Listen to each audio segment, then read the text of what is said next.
저는 강원도의 명문 중에 명문이라고 할 수 있는 원주중학교와 원주고등학교 출신입니다. 물론 고등학교는 제가 미국 유학으로 인해서 졸업을 하지는 않았지만 그래도 졸업 앨범에 그 단체 사진에는 제 사진이 남아 있고 졸업생 주소에도 제 주소가 기록되어 있습니다.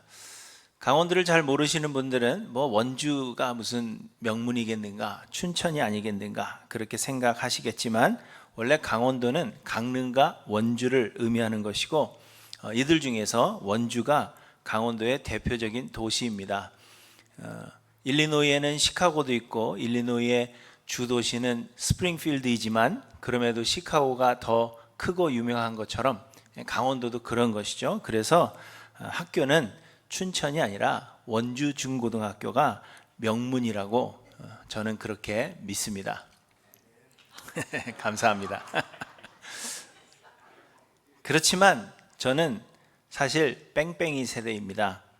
고등학교 교육이 평준화되면서 예전에는 시험을 치러서 학교를 들어갔지만 저는 추첨제였다는 것입니다. 곧 일명 뺑뺑이라는 것을 이렇게 쫙 돌리면 오른쪽으로 2바퀴, 왼쪽으로 1바퀴를 돌릴 때 은행 알이 하나 떨어지는데 그 은행 알에 번호가 적혀 있습니다. 그리고 그 번호가 학교를 결정하는 것입니다. 그렇게 저는 뺑뺑이를 돌려서 원주중학교와 원주고등학교를 다니게 된 것입니다. 그렇기 때문에 제가 원주고등학교를 나왔다는 것이 사실 아무런 의미가 없고요. 명문 중고등학교를 나왔다라고 자랑할 수 없는 것입니다. 왜냐하면 제 실력으로 간 것이 아니기 때문입니다.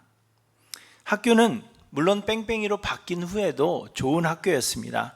그래도 원주를 대표하는 공립학교였기 때문에 재정적으로도 넉넉하고 교사들도 재직을 원하는 학교였을 뿐만 아니라 강원도에서는 그래도 좋은 학교에 속해 있었습니다. 그래서 학생들도 다른 학교보다는 원주 중고등학교를 다니기를 선호했습니다. 그렇지만 말씀드린 대로 제가 공부를 잘해서 간 것은 절대로 아니었습니다. 그렇기 때문에 마치 제가 뛰어나서 그 학교에 간 것처럼 제 자신을 높이 평가하거나 자랑해서는 안 되는 것입니다.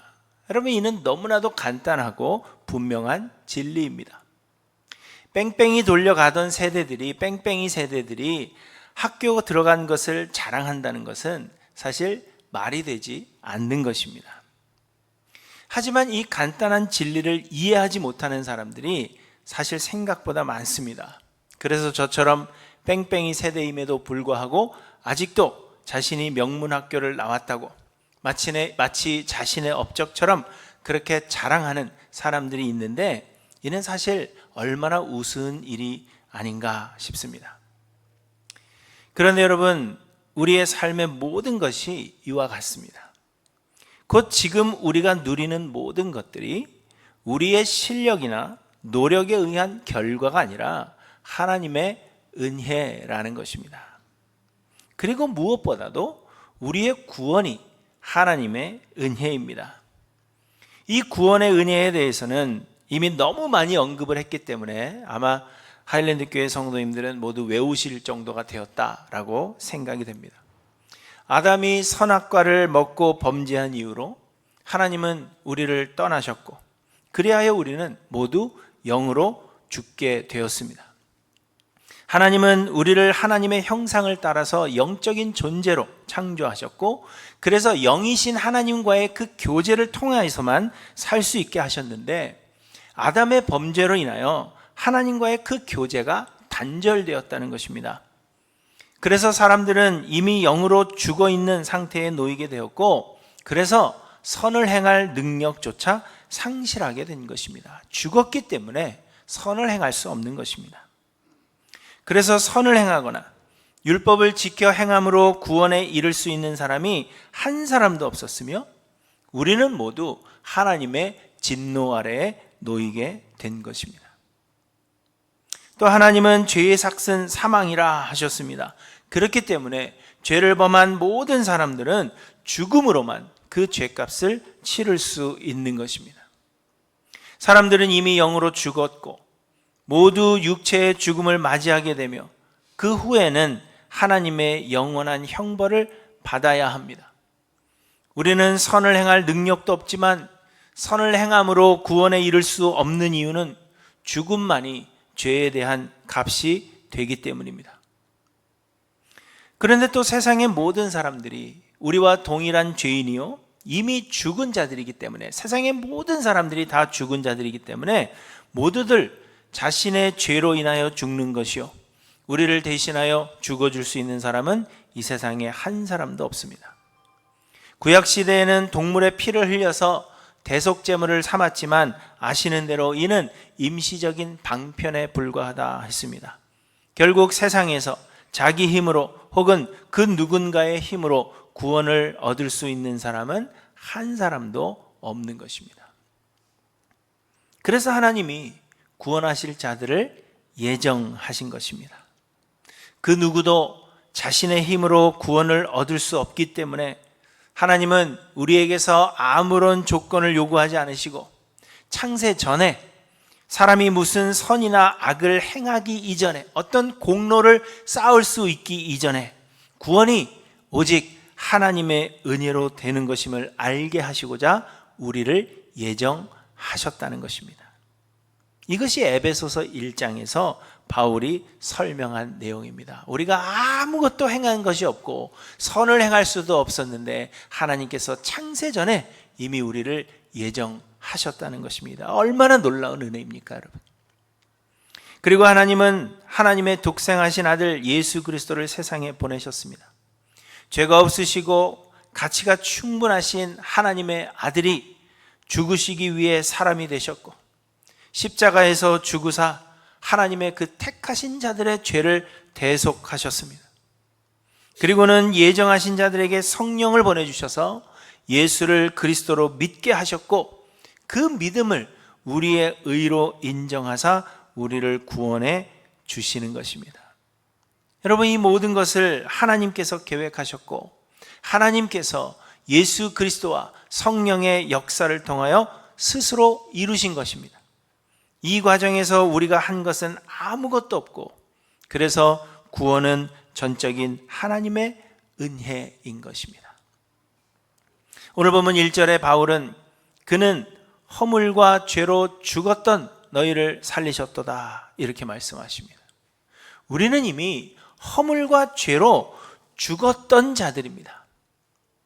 영으로도 이미 죽었지만 육체의 죽음과 또 영원한 죽음이 이미 선고되어 있었기 때문에 우리는 살아있어도 이미 죽은 것이나 마찬가지였습니다. 그런데 예수 그리스도가 십자가에서 죽으사 우리를 살리셨고 더 이상 둘째 사망이, 그 영원한 형벌이 우리를 지배하지 못하게 하셨다는 것입니다.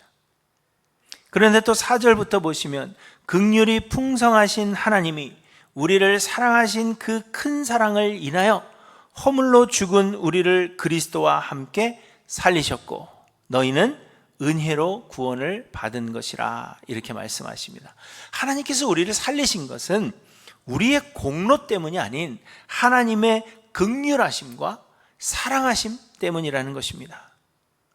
그래서 바울은 우리가 은혜로 구원을 받았다 하는 사실을 이 서신서 중간에 설명하는 가운데 우리가 은혜로 구원을 받았다 하는 이 사실을 분명히 하고 있는 것입니다.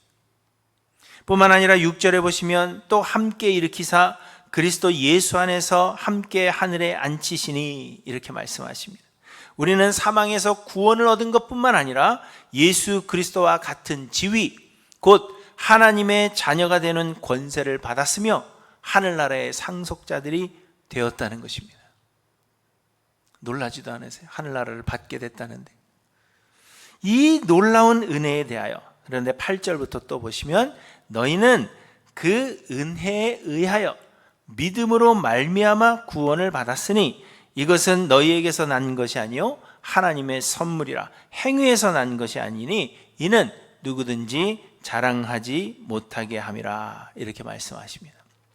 너희는 그 은혜에 의하여 믿음으로 말미암아 구원을 받았다 하시는데 이것을 요 표현을 잘 기억하셔야 합니다. 영어로 표현하면 by grace you have been saved through faith입니다. 곧 우리가 은혜로 구원을 받았는데 믿음을 통하여 받았다 하는 의미입니다. 구원에 대하여 일반적으로 알려진 것은 우리가 예수를 그리스도로 믿고 입으로 시인하여야 구원을 얻는다 하는 것입니다. 로마서 10장 9절에서 바울은 내가 만일 내 입으로 예수를 주로 시인하며 또 하나님께서 그를 죽은 자 가운데서 살리신 것을 내 마음에 믿으면 구원을 받으리라 이렇게 말씀하셨습니다. 또한 바울은 빌립보 감옥에서 만난 간수에게 주 예수를 믿으라 그리하면 너와 네 집이 구원을 얻으리라 이렇게 말씀하셨습니다. 그래서 사람들은 우리가 믿어서 구원을 얻는다라고 생각하는 것입니다. 믿느냐 해서 믿는다 하면 구원이고 믿지 못하겠다 하면 구원 얻지 못하는 것으로 생각하는 것입니다. 그러나 실제로는 우리가 믿어서 구원을 얻는 것이 아니라 우리는 전적인 하나님의 은혜로 구원을 얻는 것이지만 하나님께서 믿음이라는 것을 통하여 우리를 구원하신다는 것입니다. 이것이 중요한 이유는 믿음 역시도 하나님의 선물이라는 것을 말해주고 있는 것입니다. 하나님께서 우리를 은혜로 아무런 공로 없는 자들을 그저 은혜로 구원하시는데 우리에게서 의로 여길 만한 그러한 무엇인가가 필요했다는 것입니다. 왜 이 사람을 구원했습니까? 하면 이 사람에게는 이러한 의가 있습니다 라고 말할 무엇인가가 필요했다는 것이죠. 그런데 우리에게는 의가 없습니다. 다 죽었고 다 죄인이기 때문에 의가 없습니다. 그래서 하나님은 성령을 통하여 우리에게 믿음을 주신 뒤에 그 믿음을 우리의 의로 여기시며 믿음이면 되었다라고 선언하셨다는 것입니다. 아시겠어요? 은혜로 구원을 하셨지만 믿음을 주신 다음에 그 믿음이면 되었다라고 선언하셨다는 것입니다. 그렇지만 여러분 그 믿음도 하나님의 선물이요. 그렇기 때문에 우리의 구원은 전적인 하나님의 은혜라는 것을 설명하고 있는 것입니다. 우리의 가치가 구원에 아무런 영향을 끼치지 못했으며 우리의 행위 또한 구원의 공로가 되지 못했습니다. 쉽게 말하면 우리 모두는 구원에 있어서 뺑뺑이 세대라 하는 것을 말씀해 주고 있는 것입니다. 우리가 아무것도 행한 것이 없지만 하나님께서 그저 우리를 선택하여 구원하신 것입니다. 그렇기 때문에 우리는 아무것도 자랑할 수 없습니다. 그래서 바울은 본문 9절을 다시 보시면 행위에서 난 것이 아니니 이는 누구든지 자랑하지 못하게 함이라 이렇게 말씀하시는 것입니다. 구원도 하나님의 은혜요 나의 나된 것도 하나님의 은혜입니다. 여러분 제가 목사가 된 것도 제가 여러분들보다 믿음이 좋아서 목사가 된 것이 아니라 하나님께서 그렇게 계획하시고 만드신 하나님의 은혜라는 것입니다. 지금 여러분들이 어떤 위치에 서 있든지 그 위치에 서게 된 것도 여러분의 노력이나 혹은 여러분의 일로 공로로 그렇게 된 것이 아니라 모든 것이 하나님의 은혜라는 것입니다. 우리의 삶의 모든 것이 우리가 스스로 얻은 것이 아닌 하나님의 은혜입니다. 그러므로 우리는 우리 인생의 그 무엇도 자랑해서는 안 되는 것입니다. 우리가 아무것도 자랑해서 안 된다는 것을 아마 여러분 귀가 따갑도록 들으셨을 것입니다. 그리고 여러분 모두 나는 자랑하지 않는다. 나는 아무것도 자랑하지 않는다. 모든 것이 하나님의 은혜라고 고백한다. 아마 그렇게 생각하실 것입니다. 그렇지 않으십니까, 여러분? 나는 나를 자랑한다 생각하시는 분 있으세요? 없죠. 그러나 실상 우리는 우리 자신을 끊임없이 자랑하고 있습니다. 우리는 모든 것이 하나님의 은혜라고 우리 입술로는 고백하지만 우리의 살아가는 그 삶의 모습에서는 모든 것이 내가 한 것이라고 말하고 있는 것입니다. 많은 경우에 내가 하나님의 은혜를 받은 것은 나에게 은혜 받을 만한 어떤 이유가 있기 때문이라고 생각해 버립니다. 그래서 우리는 무의식 중에 은연 중에 우리 자신을 자랑하며 살아가는 것입니다.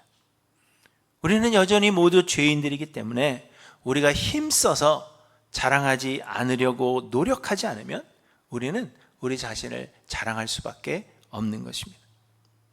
그래서 여러분, 오늘 본문은 모든 것이 하나님의 은혜임을 진심으로 고백하는 사람들은 과연 어떤 사람들인가 하는 것을 우리에게 말씀해 주십니다. 그래서 오늘 말씀을 통하여 나는 과연 나 자신을 자랑하지 않는 사람인가?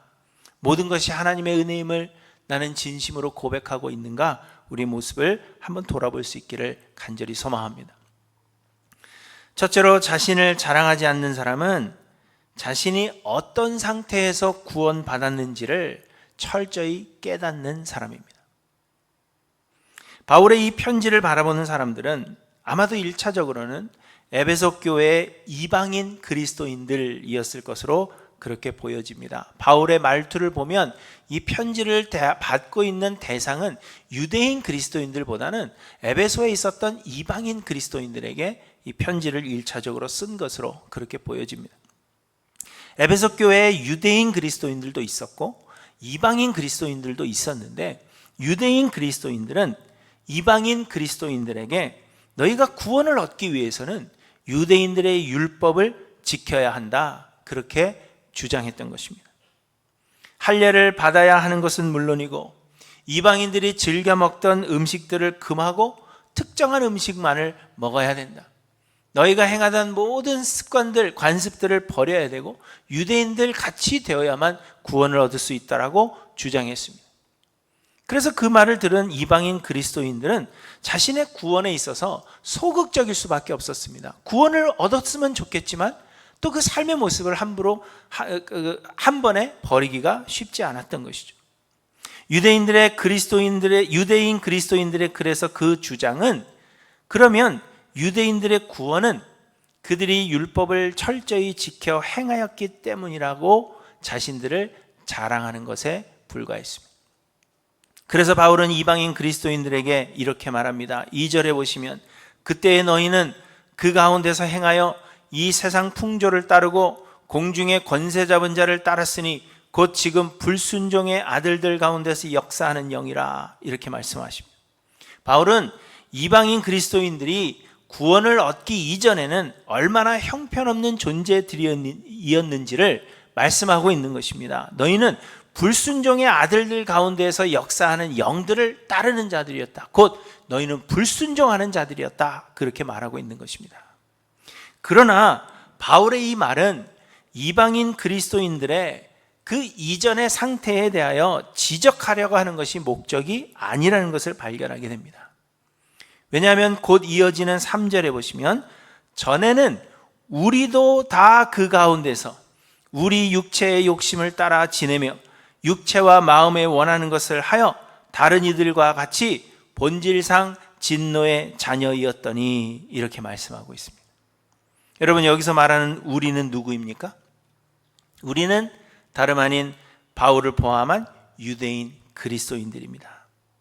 곧 바울은 이방인 그리스도인들이 이전에는 세상 풍조를 따르고 불순종의 아들들 가운데 역사하는 그 영을 따랐지만 우리라고 다를 것이 없다, 그것을 말하고 싶었던 것입니다. 우리도 너희와 다를 것이 없고 우리도 너희와 같이 본질상 진노의 자녀였다, 그렇게 말하고 있는 것입니다. 너희만 불순종의 아들 영을 따르는 자들이 아니라 우리도 그 이전에는 유대인이라는 그 모습을 가지고 있었지만, 그러나 우리도 너희와 다를 것이 없다, 우리도 본질상 진노의 자녀였다라는 것을 말해주고 있는 것입니다. 바울은 예수의 그리스도 되심을 부인했을 뿐만 아니라 예수 믿는 자들을 핍박하던 사람이었습니다. 그래서 예수님은 바울에게 사울아 사울아 내가 어찌하여 나를 박해하느냐, 이렇게 물으신 적도 있습니다. 바울은 자기 자신에 대하여 나는 사도 중에 가장 작은 자라, 나는 하나님의 교회를 박해하였으므로 사도라 칭함받기를 감당하지 못할 자니라, 이렇게 고백했고, 또한 후에는 죄인 중에 내가 괴순이라, 이렇게 고백했습니다. 바울은 만약 사람들이 자기의 힘으로 예수를 믿어서 구원을 얻는 것이라면 아마도 세상 제일 마지막에 믿을 사람이 바로 바울이었습니다. 바울은 이처럼 자신이 어디에서부터 구원을 받았는지를 잘 알고 있었기 때문에 자신을 자랑할 수 없었던 것입니다. 그러나 여러분, 실상 많은 사람들이 자신이 어디에서부터 구원을 받았는지를 알지 못합니다. 우리는 기도할 때 혹은 습관처럼 죄로 인하여 죽을 수밖에 없었던 죄인들이라고 고백하지만 실제로 우리가 이미 죽었던 죄인이라는 사실을 그 마음속에 진심으로 인식하고 있는 사람은 그렇게 많지 않습니다. 우리는 그리 큰 잘못을 저지른 적이 없다 그렇게 생각하고 구원을 얻기 이전에도 나는 꽤 괜찮은 사람이었다라는 생각을 우리의 마음속에 가지고 살아갑니다. 구원 얻기 이전에 내가 하나님 앞에 얼마나 큰 죄인이었는지, 도저히 씻을 수 없는 죄를 가지고 있던, 용서받을 수 없는 죄인이었다는 그 사실을 그 마음속 깊이 인식하고 깨닫고 살아가는 사람은 사실 그렇게 많지 않다는 것입니다. 여러분의 지난 날을 생각하며 여러분의 그 죄로 인하여 애통하고 힘들어하고 하나님 앞에 회개하며 나 같은 자를 구원해 주신 하나님의 은혜에 대하여 매일매일 감격하는 사람이 우리 가운데 얼마나 있습니까? 여러분, 그런 생각을 가지고 계십니까? 내가 어디에서부터 구원을 얻었는지, 어떠한 존재였는지 그것을 마음속에 깨닫고, 그래서 그 은혜가 내 마음에 넘치고 사무치는 사람이 과연 우리 가운데 얼마나 있습니까? 여러분, 돌아보셔야 합니다. 여러분, 이러한 생각이 어떻게 나타나는가 하면, 나는 꽤 괜찮은 사람이었다라는 생각은 나를 다른 사람과 쉽게 비교하고 다른 사람을 정죄하는 것으로 나타나는 것입니다. 여러분, 개구리가 올챙이 쩍을 생각하지 못한다 하는 말이 있죠. 우리가 모두 하나님의 진노 아래 놓여있던 형편없는 죄인들이었음을 우리가 안다면 이 세상에는 단 두 종류의 사람들만이 있는 것입니다. 곧 용서받은 죄인과 아직 용서받지 못한 죄인 둘만 존재하고 있는 것입니다. 그런데 우리가 먼저 용서받은 것은 감사할 일이지만 결코 자랑하거나 다른 사람을 정죄할 만한 것이 되지 못합니다. 하지만 여러분, 우리는 한 바리새인의 기도처럼 하나님이여, 나는 다른 사람들 곧 토색, 불의, 간음을 하는 자들과 같지 아니하고 이 세리와도 같지 아니함을 감사하나이다. 나는 일회에 2번씩 금식하고 또 소득의 11조를 하나님 앞에 드리나이다. 이렇게 생각하고 있지는 않은지 우리 자신을 돌아봐야 하는 것입니다. 사랑하는 성도 여러분, 여러분은 어디에서 구원을 얻었는지 알며 그 무엇으로도 용서받을 수 없는 흉악한 죄인이었다 하는 사실을 여러분 마음속에 인정하고 인식하고 살아가시는지 한번 돌아보시기를 바랍니다. 나는 아직 구원받지 못한 그 죄인들과 다를 것이 전혀 없는 죄인이었다는 것을 여러분 마음속에 항상 고백하십니까? 자랑하지 않는다 하는 것은, 자랑하지 않는 자는 바로 이러한 사람인 것을 우리에게 말씀해 주고 있는 것입니다. 둘째로, 자신을 자랑하지 않는 사람은 자신을 철저히 감추는 사람입니다. 7절에 보시면 하나님께서 은혜로 우리를 구원하심에 대하여 이는 그리스도 예수 안에서 우리에게 자비하심으로써 그 은혜의 지극히 풍성함을 오는 여러 세대에 나타내려 하심이라, 이렇게 말씀하십니다. 하나님은 우리가 얼마나 선한 사람인지를 나타내려고 하시지 않고 하나님께서 베푸신 은혜의 지극히 풍성함을 나타내시고자 우리를 은혜로 구원하셨다는 것입니다. 만약 학생이 굉장히 뛰어난 학생이다라는 것을 자랑하려고 한다면 그러면 뛰어난 학생을 뽑겠죠. 그러나 그것이 아니라 우리는 은혜를 베푸는 학교다라는 것을 이야기해 주고 싶다면 잘하는 학생이 아니라 그냥 아무나 뽑는 겁니다. 그것과 마찬가지로 하나님이 우리를 은혜로 구원하신 것은 우리가 하나님 앞에 얼마나 선한 존재인가를 나타내려고 하시는 것이 아니라 하나님께서 베푸신 은혜의 지극히 풍성함을 세상에 알게 하려 하시고자 우리를 구원하셨다는 것입니다. 여러분, 고급 식당에 가시면, 물론 고급 식당에 가보신 적이 별로 없으시겠지만, 그러나 고급 식당에 가시면 대부분 접시나 그릇을 무늬가 없는 것이나 하얀 접시에 줍니다. 그 이유가 무엇인지 아십니까? 음식을 돋보이게 하기 위해서입니다. 접시가 화려하면 음식이 잘 보이지 않습니다. 그러나 하얀 접시 위에 음식을 올려놓고 여러 가지 색의 소스로 그림을 그리면 음식이 돋보여서 더 맛있게 보이는 것입니다. 그래서 바울사도 역시 말합니다. 우리가 이 보배를 질그릇에 가졌으니 이는 심히 큰 능력은 하나님께 있고 우리에게 있지 아니함을 알게 하려 함이라. 이렇게 말씀하십니다. 하나님은 보배를 질그릇에 놓으셨습니다. 여러분이 화려해진다고 해서 하나님이 그 가운데 보배를 놓으시는 것이 아니라 우리의 연약함을 고백하고 질그릇 같은 존재로 남아있을 때 하나님이 우리 가운데 보배를 놓으신다는 것입니다. 그러므로 여러분, 우리가 자신을 자랑하면 하나님의 은혜가 드러나지 않습니다. 내가 행한 일에 대하여 이야기하면 하나님께서 행하신 역사가 돋보이지 않습니다. 그래서 자기 자신을 자랑하지 않는 사람은 자기에 대하여 말하기를 즐겨하지 않으며 할 수 있는 대로 자기 자신을 철저히 감추는 사람입니다. 그러나 우리는 우리를 감추려 하지 않습니다. 오히려 우리는 우리를 아름다운 것들로 꾸며주며 우리의 행한 일들에 대하여 말하기를 즐겨하고 사람들에게서 칭찬받는 것을 좋아합니다. 얼마 전에 신학생 네트워크 수련회가 있어서 제가 다녀왔죠.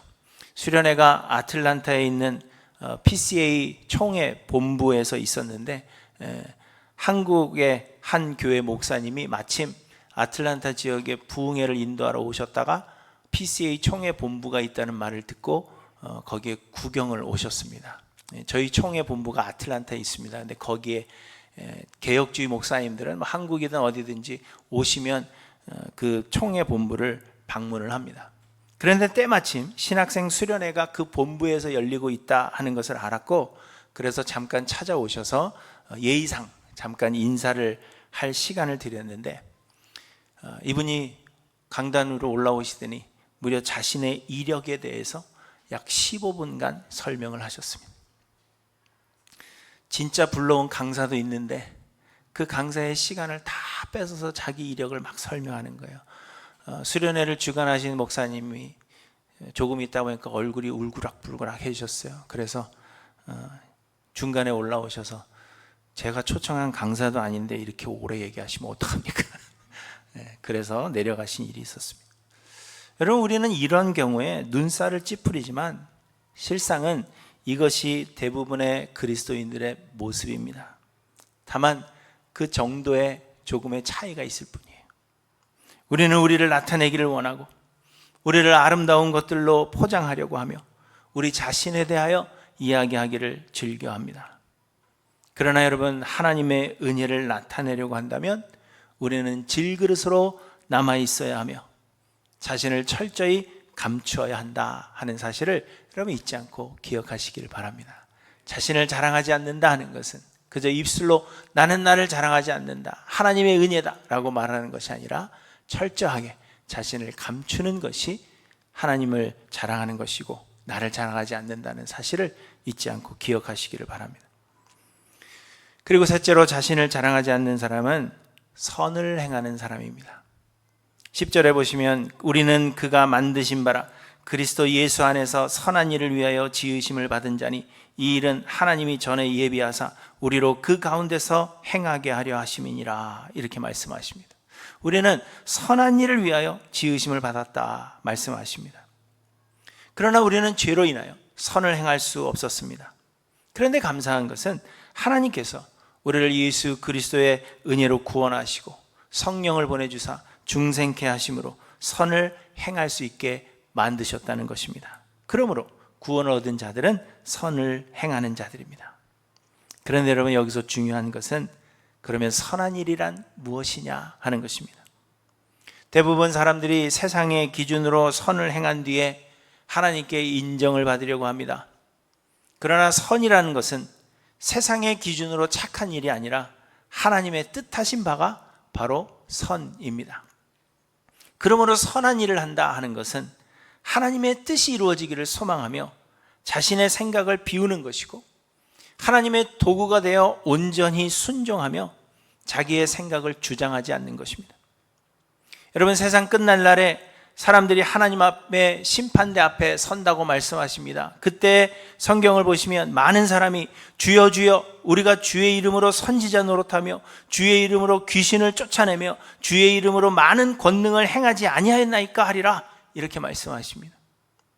여러분, 이들의 행한 일들이 세상의 기준으로는 다 선한 일입니다. 선지자 노릇하였고 곧 말씀을 가르쳤고 귀신을 쫓아내 주었으며 주의 이름으로 많은 권능을 행하였습니다. 아마도 병을 고쳐주거나 사람들에게 필요한 것들을 많은 능력으로 채워주지 않았을까, 그렇게 생각합니다. 이 모든 것들이 세상의 기준으로는 분명히 선한 일입니다. 그러나 주께서 자신이 선한 일을 했다고 자부하고 있는 자들에게 말씀하셨습니다. 내가 너희를 도무지 알지 못하니 불법을 행하는 자들아 내게서 떠나가라. 여러분, 기억하십시오. 세상의 기준에 선한 일이 선한 일이 아니라 하나님의 뜻만이 곧 선한 일입니다. 그러므로 사랑하는 성도 여러분, 여러분들은 선을 행하고 계십니까? 내 뜻이 아닌 진정 하나님의 뜻이 이루어지기를 소망하며 자기를 죽여 하나님께 온전히 순종하고 계시는지 돌아보시기를 바랍니다. 자기를 자랑하지 않는 사람은 자신의 생각에 선한 일을 행하는 자가 아니라 하나님의 뜻을 위해 자기의 모든 것을 내려놓는 사람이라는 것을 여러분 잊지 않고 기억하시기를 바랍니다. 우리의 삶의 모든 것이 하나님의 은혜입니다. 우리는 이미 모두 죄와 허물로 인하여 죽었던 자들이었지만 하나님의 예정하심과 예수 그리스도의 역사로 말미암아 우리는 아무런 공로 없어도 구원을 얻었습니다. 모든 것이 우리에게서 난 것이 아니라 하나님의 선물입니다. 그러므로 우리에게는 자랑할 것이 전혀 없습니다. 누구를 판단해서도 안 되며 정죄하는 일은 더더욱 없어야 합니다. 여러분, 뒤에도 계속해서 나오지만 교회는 무엇보다도 먼저 하나가 되어야 합니다. 다른 것보다도 하나가 되기 위해서 힘쓰라고 말씀하십니다. 왜냐하면 그것이 하나님께서 우리를 그리스도의 몸된 교회로 부르신 이유이기도 하고 또 우리가 그렇게 하나 될 때 하나님께서 기뻐하시기 때문입니다. 그런데 여러분, 교회가 하나 되지 못하는 이유에 대하여 우리는 종종 다른 사람들을 비난합니다. 저 사람의 믿음 없음 때문에 교회가 하나 되지 않는 거야. 저 사람이 제대로 믿지 않아서 교회는 하나 될 수 없어. 그렇지만 여러분, 혹 내가 하나님의 은혜를 깨닫지 못하여서 나를 자랑하고 다른 사람을 비판하고 다른 사람을 정죄하며 그래서 하나님의 은혜로만 서가는 이 교회의 문턱을 오히려 내 스스로 높여놓은 것은 아닌가, 우리를 돌아봐야 합니다. 우리는 여전히 내 자신을 자랑하고 있지 않은가, 나를 드러내기를 소망하고 있지 않은가 돌아봐야 할 것입니다. 뺑뺑이 돌려서 학교 가놓고 명문 나왔다고 자랑하는 것 같은 어리석음이 우리의 신앙생활하는 모습 가운데도 있습니다.